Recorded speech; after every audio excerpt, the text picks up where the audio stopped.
예, 김대기 선생입니다. 반갑습니다. 자, 오늘부터는 수능 완성 수업을 시작할 텐데요.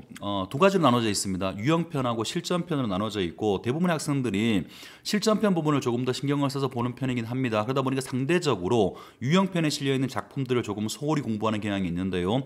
이 부분도 물론 수능 출제 범위 속에 포함되는 것이기 때문에 간과해서는 안 되는 부분입니다. 자, 우리가 오늘 우선 같이 볼 글은 명월음이라고 하는 글인데요. 조금 생소하죠, 그죠?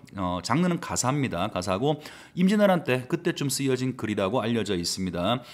고전을 공부하는 방법은 일단 우선은 특히나 얘처럼 긴 가사들은 해석이 일단 자연스러워야 돼요. 한번 해석해 봤다고 해서 끝나는 것이 아니라 여러 번 자주 봐서 자연스럽게 해석이 될 수 있도록 준비하는 게 일단 첫 번째입니다.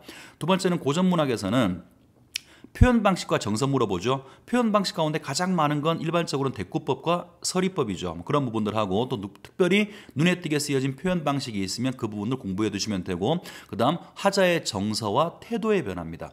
이 부분에서 하자가 이런 말을 해서 어떤 정서를 보여주기 위해서, 그 다음 이 부분에서 하자가 또 어떻게 태도가 바뀌었어, 정서와 태도를 파악하면서 공부하셔야 되고요. 마지막으로는 상징성이죠. 이 글 속에 나오는 달이 뭘 의미하는 거고 거울이 뭘 의미하는 거다. 이제 그런 것들 위주로 공부해 두시면 될 것 같고요.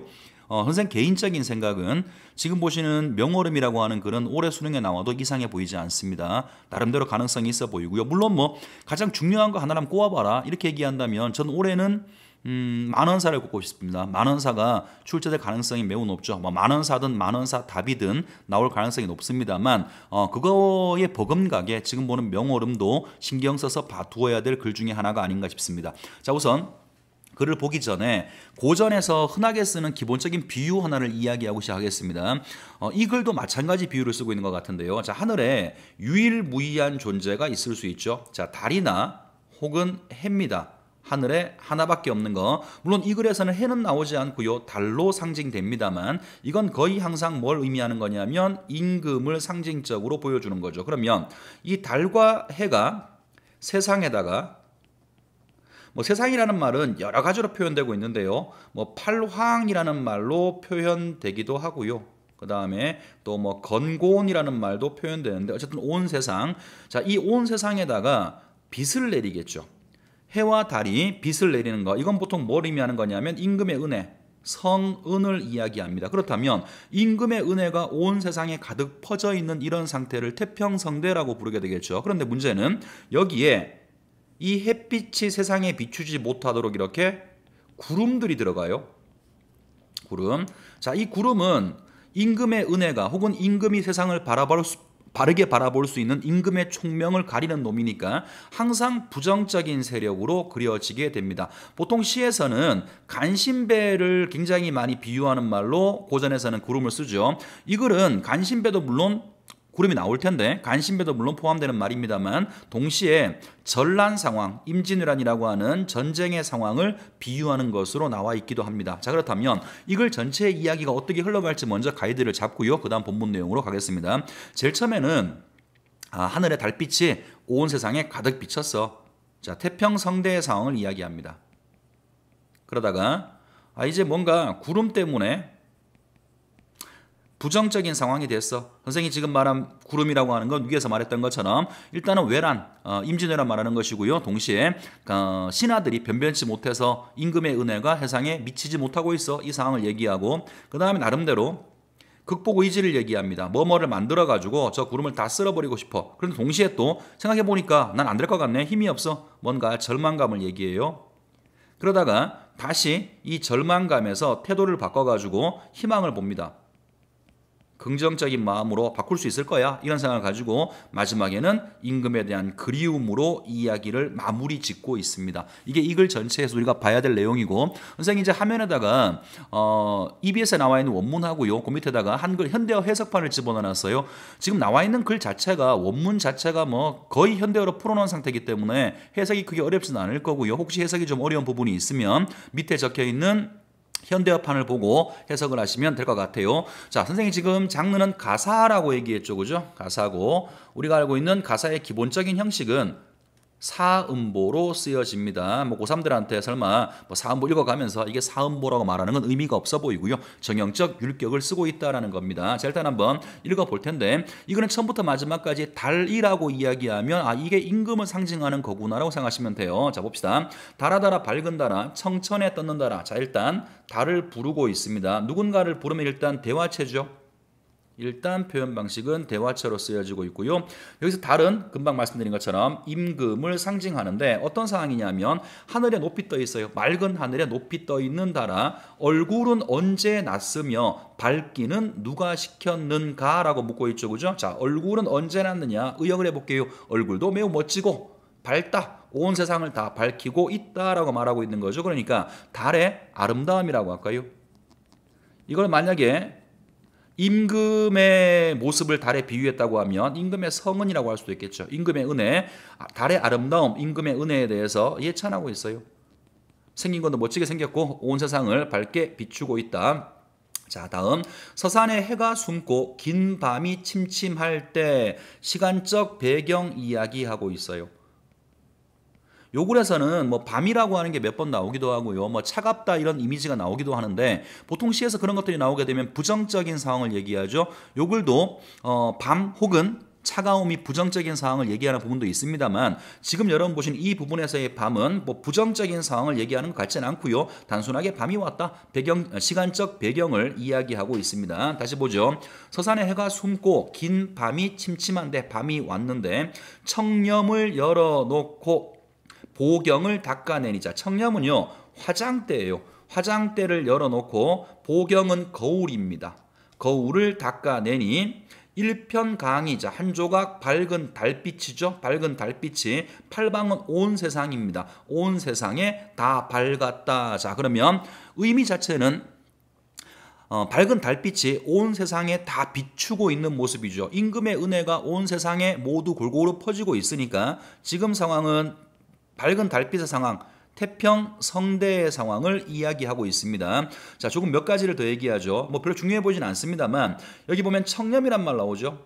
화자가 화장대를 열어서 보경 거울을 펼친 겁니다. 그러면 청렴을 쓰고 있는 사람은 남성이 아니겠죠. 그죠? 그러니까 화자가 여성이구나. 이것도 우리가 하나 짐작해 볼 수가 있고요. 그 다음에 이 보경, 이 글 속에 거울이라고 하는 게 두 개가 나올 텐데요. 일단 첫 번째 보경이 나오죠. 자, 선생님이 조금 부연 설명해 볼게요. 아까 이렇게 얘기했습니다. 달이라고 하는 것이 임금을 상징하는 것이고요.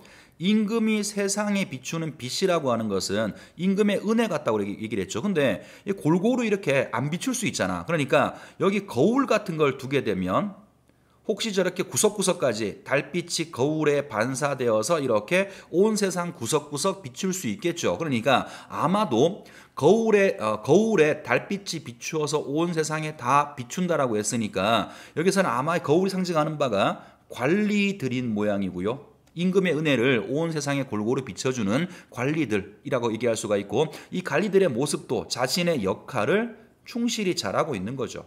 자, 그러면 다시 요 단락만 한번 의역을 해봅시다. 임금의 은혜가 온 세상에 비추고 있어. 더더욱 관리들조차도 일을 되게 잘하기 때문에 온 세상 모두 곳곳에 임금의 은혜, 달빛이 비추지 않은 데가 없어. 지금은 태평성대야 이렇게 말하고 있는 거예요. 됐죠? 자, 그 다음으로 갑니다. 하룻밤 찬바람에 눈이 왔는가 서리가 왔는가. 자, 이것도 주의합시다. 자, 밤 나왔습니다. 그죠? 밤이고 찬바람, 차가움의 이미지죠. 보통은 부정적인 상황인데요. 그렇지 않습니다. 이거는 그냥 부정적인 상황을 비유하는 말이 아니고요. 계절적 혹은 시간적 배경을 제시하는 말이에요. 부정적인 상황이 아니라고 분명히 말씀드렸어요. 자, 하룻밤 찬바람에 눈이 왔는가 서리가 왔는가. 자, 눈, 서리를 보니까 겨울이구나. 계절감 알 수 있는 거죠. 마찬가지입니다. 여기 나온 눈과 서리라고 하는 것은 부정적 상황을 의미하는 것은 아니고요. 단순하게 계절적 배경을 얘기하고 있어요. 자, 어이한 건고는 세상이라는 말이죠. 온 세상이 백옥경이 되었구나. 자, 백옥경. 요거는 아마 다른 시에서도 많이 본 적이 있을 것 같아요. 뭘 말하고 있는 거냐면 눈 내린 풍경이죠. 온 세상에 밤에 눈이 왔어요. 자, 눈 내린 풍경을 뭐에 비유했냐면 신선의 세계, 백옥경에다가 비유한 겁니다. 눈 내린 풍경이 매우 아름답다라고 말하고 있는 거예요. 뭐 많이 봤을 텐데 이 백옥경이 원래는 저 하늘날 옥황상제가 살고 있는 곳이죠. 그런데 여기서는 하자가 직접 본 것이 아니라 눈 내린 풍경을 백옥경 같다라고 비유를 한 거예요. 자, 그다음 동창이체 발건을, 자, 이것도 주의합시다. 동창이 밝았다 하면 왠지 해가 뜨는 것 같죠? 그렇지 않습니다. 지금 상황은 밤이에요. 밤에 해가 떴다라는 뜻입니다. 미안합니다. 달입니다. 달이죠. 달이 떴다라는 뜻이에요. 해가 아니라 달입니다. 자, 동쪽 창에 달이 발건을 수정발을 걷어 놓고 요금을 비스듬히 하나, 요금 악기예요. 가야금과 같은 악기입니다.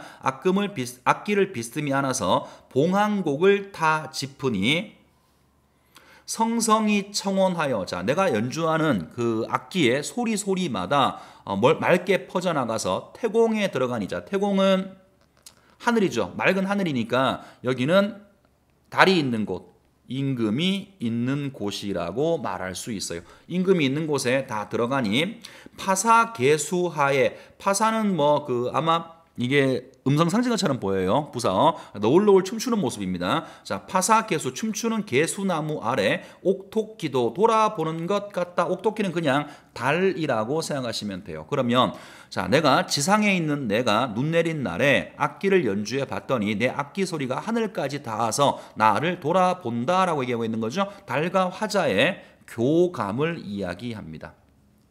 계속 지금 상황은 태평성대 상황이고요. 내가 악기를 연주해 내가 뭔가 말씀을 드리면 저 하늘에 있는 임금이, 달이 내 말을 들어줘서 임금과 신하의 교감을 얘기한다고요. 계속 태평성대 상황이죠. 자, 다음 유리잔에다가 호박주 술을 가득 부어서 건하자고 하니, 자, 달한테 건하는 겁니다.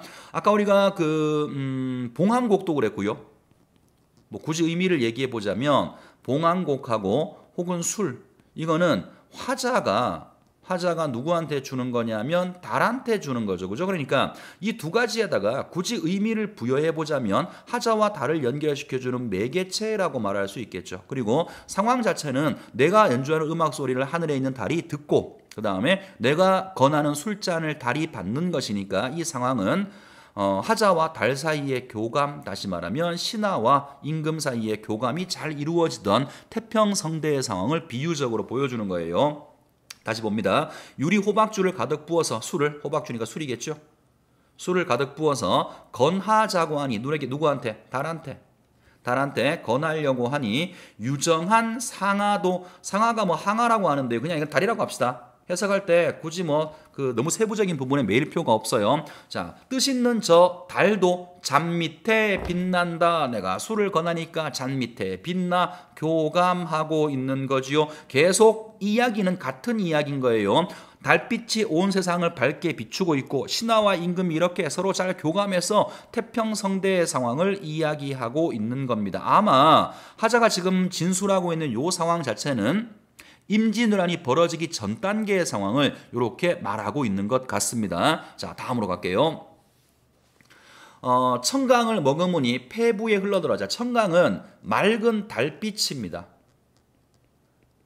달빛은 아까 얘기했다시피 임금의 은혜, 성은 정도라고 말한다 그랬죠. 그죠? 자, 임금의 은혜를 머금으니 폐부, 내 가슴속까지 들어들고 있어.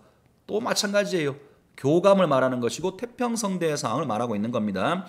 호호한 흉증이자 호탕한 마음속이 안이 비친 구석 없어. 임금의 그 은혜가 내 가슴 곳곳에 안이 비친 데가 없어. 교감하고 태평성대라고 이야기하고 있는 겁니다.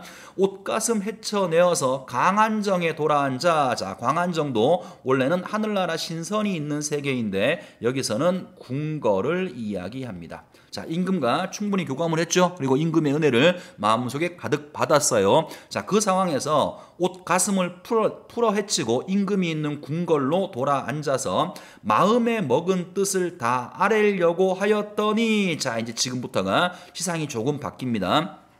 지금까지의 이야기는 임금과 달과 충분히 교감이 된 상황이었었고 임금의 은혜가 하다못해 내 마음 구석까지 모두 다 비친 상황이니까 태평성대의 상황이었죠. 이제 이런 태평성대의 상황을 방해하는 요소가 등장을 하게 됩니다. 다시 볼게요. 마음에 먹은 뜻을 다 사려고 아뢰려고 하였더니 심술궂은 뜬구름이, 아까 선생님이 구름이라고 하는 건 임금의 은혜를 가로막는 놈, 간신배 혹은 여기서는 외적, 부정적인 상황을 얘기한다고 했어요. 다시 봅시다. 심술궂은 뜬구름이 어디서 와 가리고 있는가? 자, 임금과 나 사이를, 얘는 임금과 나 사이의 교감을 단절시키는 놈이죠.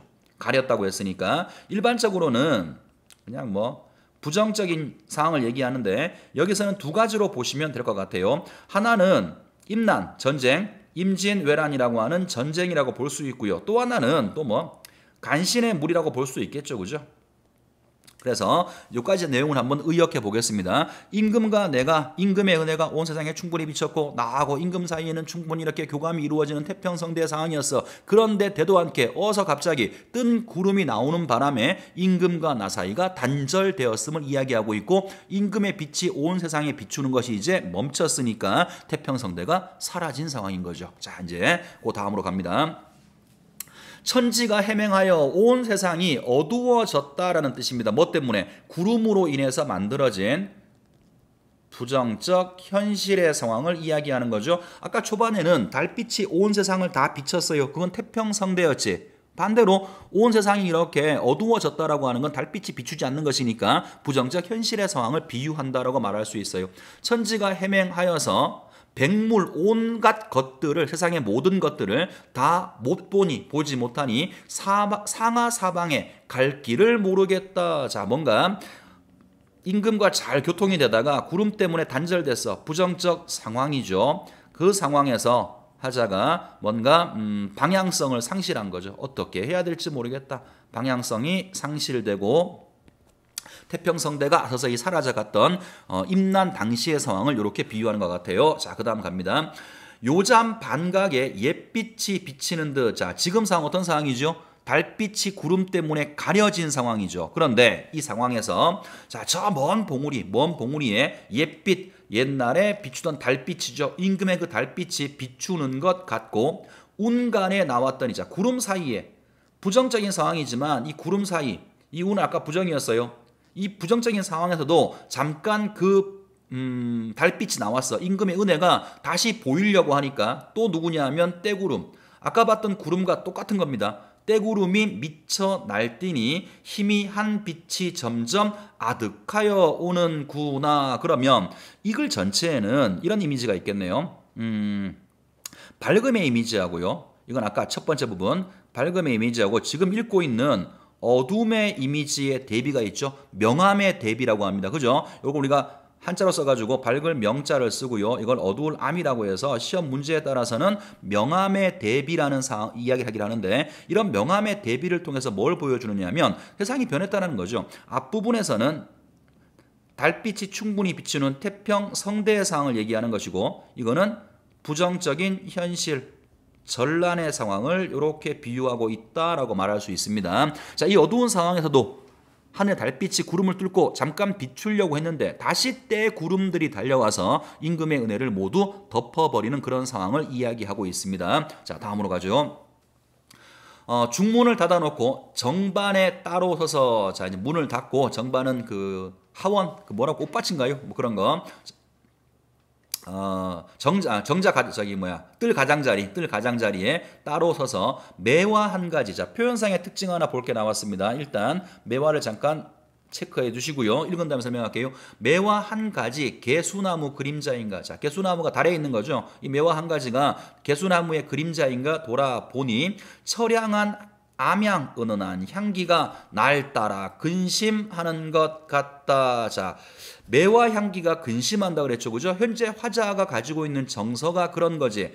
이런 데 소형된 표현 방식을 감정이입이라고 하죠. 아는 사람들은 다 알 텐데 선생님이 혹시나 싶어서 한마디만 하고 지나가겠습니다. 감정이입이 고전 문학에서는, 고전 운문에서는 표현상의 특징을 물을 때 가장 흔하게 나오는 것 중에 하나라고 말할 수 있는데 실제로 이 감정이입을 판단하는 기준들을 가지고 있어야 헷갈리지 않습니다. 두 가지를 제시할게요. 자, 첫 번째 기준은 뭐냐면 주관적 정서어가 나와야만 합니다. 주관적 정서. 어떤 문장을 딱 봤더니 여기서 지금 보면 근심한다, 정서어죠. 기뻐한다, 슬퍼한다, 눈물을 흘리다, 정서어들이죠. 그죠? 주관적 정서가 나와야 돼요. 두 번째도 중요합니다.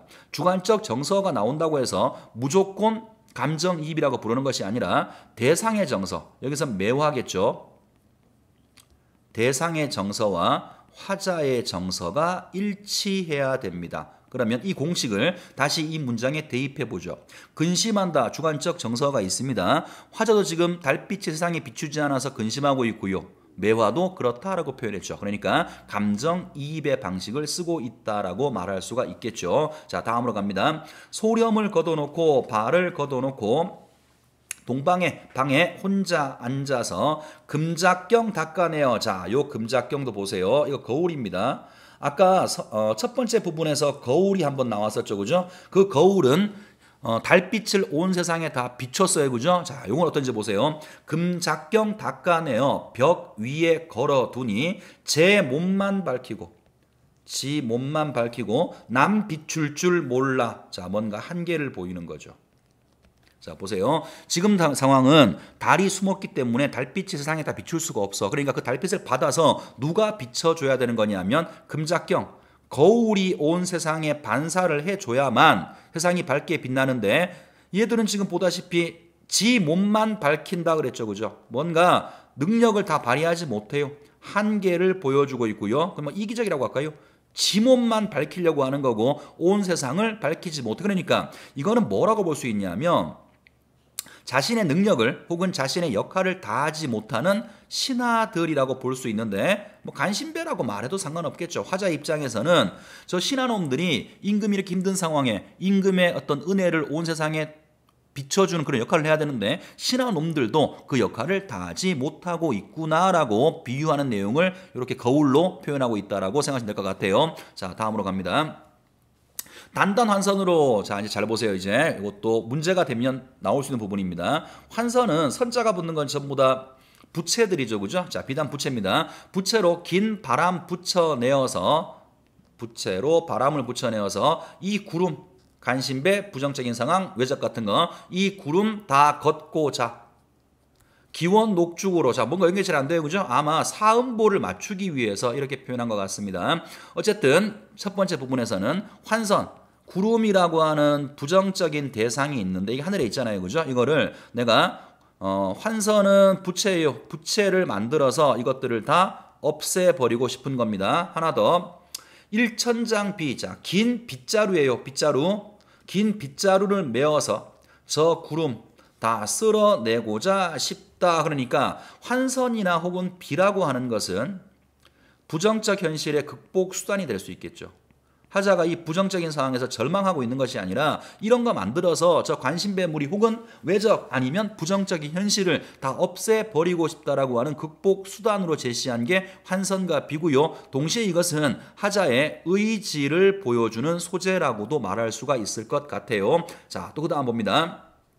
그런데 자, 여기다 앞에다가 그러나 정도 집어넣으면 해석이 조금 더 쉬울 것 같아요. 자, 이 부정적인 상황에서 내가 부채를 만들고 그다음 빗자루 만들어서 저 구름들을 다 쓸어버리고 싶은데, 그러나 문제는 장공은 만리야. 저 구름들이 있는 하늘은 너무 멀리 있고 이 몸은 진토가 되니, 진토는 흙과 같다라는 건데요. 능력이 부족하다, 변변치 못하다라고 해석을 하시면 될 것 같아요. 자, 저 구름들은, 내가 없애버려야 될 구름들은 저 하늘 높이 떠 있고 나는 흙과 같이 보잘것없는 존재이니 맹세한 인의 뜻. 맹세한 인의 뜻이 뭐예요?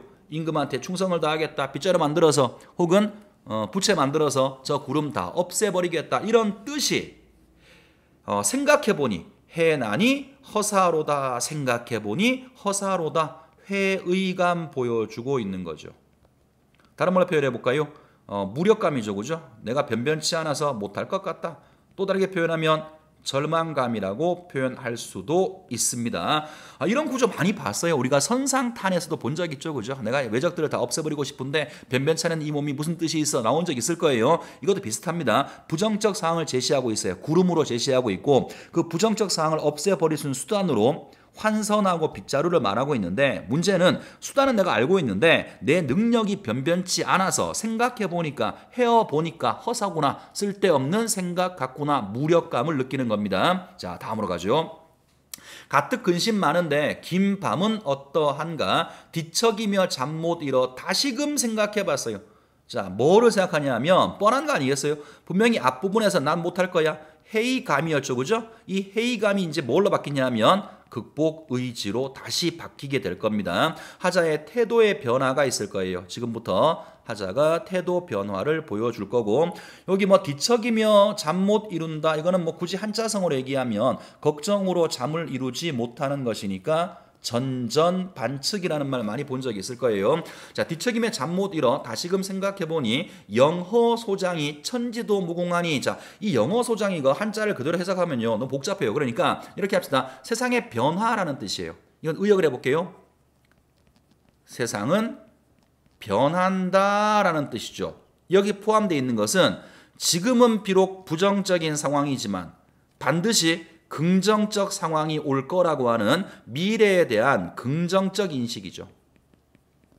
지금 당장은 구름이 달빛을 다 가리고 있는 부정적 상황처럼 보이지만 세상에 변하지 않는 건 없어. 그러니까 반드시 좋은 날이 올 거라고 하는 하자의 태도가 서서히 변해가는 그 부분으로 볼 수가 있습니다.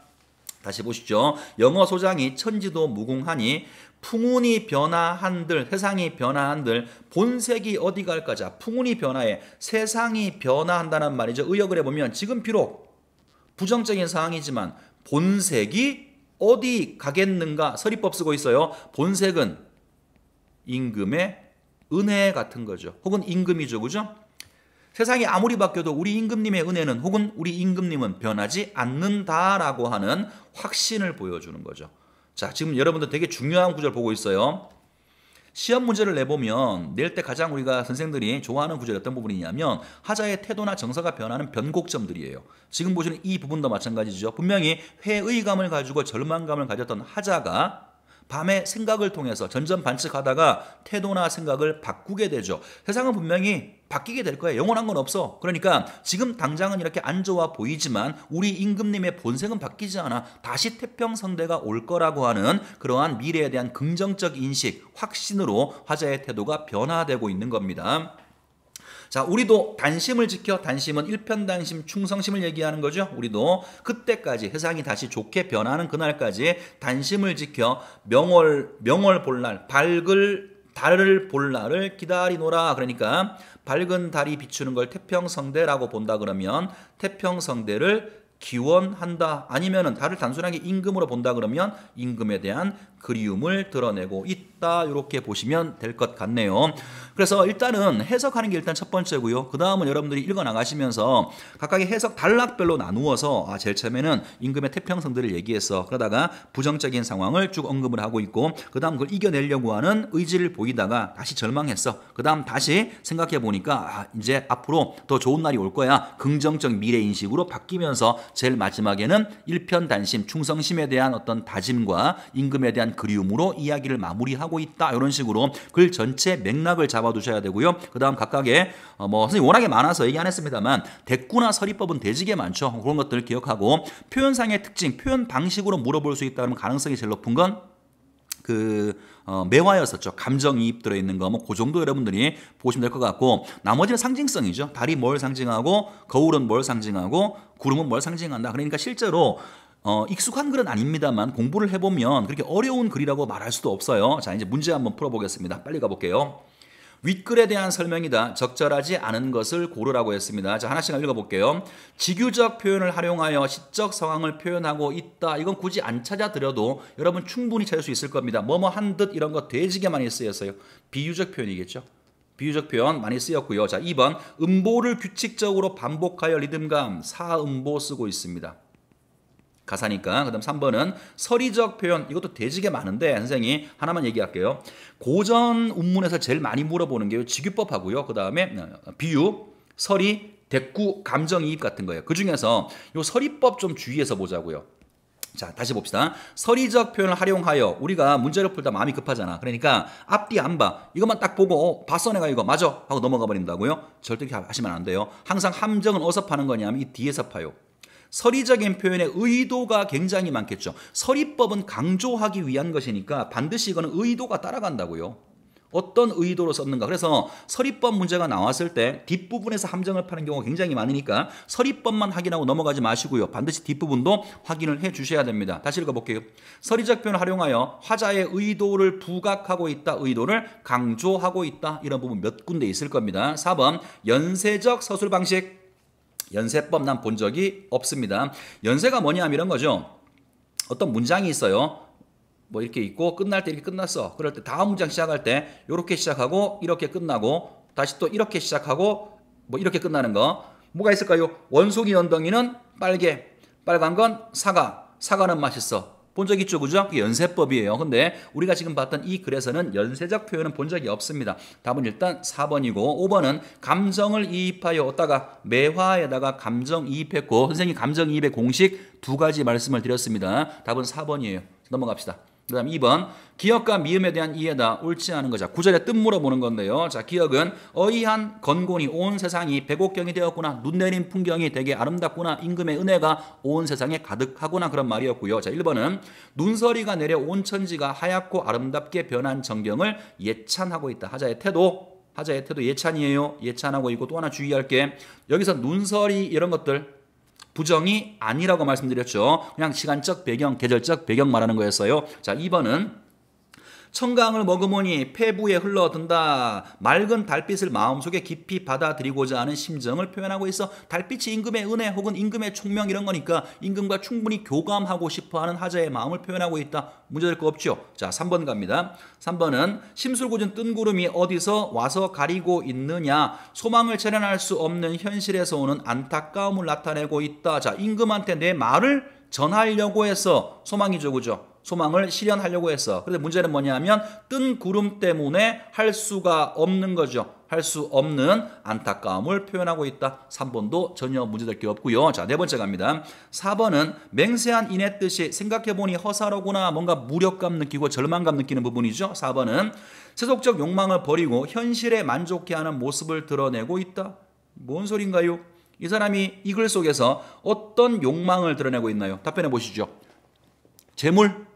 간직? 없어요. 그죠? 이 자체가 나온 바가 없습니다. 4번은 그 얘기가 아니고 자신의 뜻을 이 부정적 사항을 없애버리려고 하는 자신의 뜻이 이루어지기 어려울 거라고 하는 회의감 표현하는 거였어요. 자, 5번 미음은 풍운이 변화한들 본색인들 어디 가랴. 세상이 아무리 바뀌어도 임금의 본색은 바뀌지 않는다. 5번은 현재 부정적 상황이 개선되기를 바라는 마음 맞죠, 그죠? 임금의 본색은 바뀌지 않으니까 반드시 다시 임금의 태평성대가 있을 날이 올 거라고 하는 긍정적 인식을 보여주는 거였어요. 답은 4번으로 보시면 되겠습니다. 자, 마지막 3번 문제로 가지요. 3번 보기를 바탕으로 윗글을 감상했다. 옳지 않은 걸 골라봐라. 자, 명월음은 임진왜란 당시 나라를 걱정하고 임금을 그리워하는 마음을 상징적 소재를 활용하여 표현하고 있는 작품이다. 그러면 이거 봐야 되겠네요. 그죠?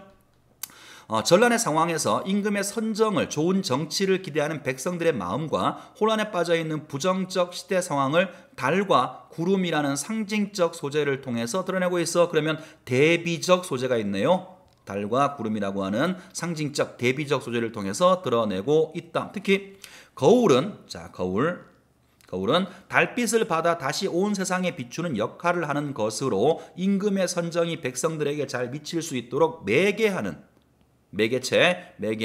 신화를 의미하는 것으로 이해할 수가 있다. 자, 이 글 속에 사용된 상징성을 설명했습니다. 옳지 않은 거 골라볼게요. 자, 1번부터 보죠. 보경을 닦아내니 거울을 닦아내니 달빛이 온 세상에 다 비추었다는 것은 신하가 제 역할을 할 때 매개체 역할을 할 때 임금의 선정이 백성들에게 잘 비출 수 있어 태평성대가 온다는 것을 보여주고 있다. 문제 없고요. 자, 2번 요금으로 검은고 가야금으로 봉항곡을 연주하니 개수하의 옥토끼도 돌아보는 것. 자, 교감 얘기하는 거예요. 달가의 교감. 임금이 풍류에 젖은 신하들로 인해 자신의 선정이 백성들에게 미치지 못함을 걱정하는 거라고요. 천만의 말씀이죠.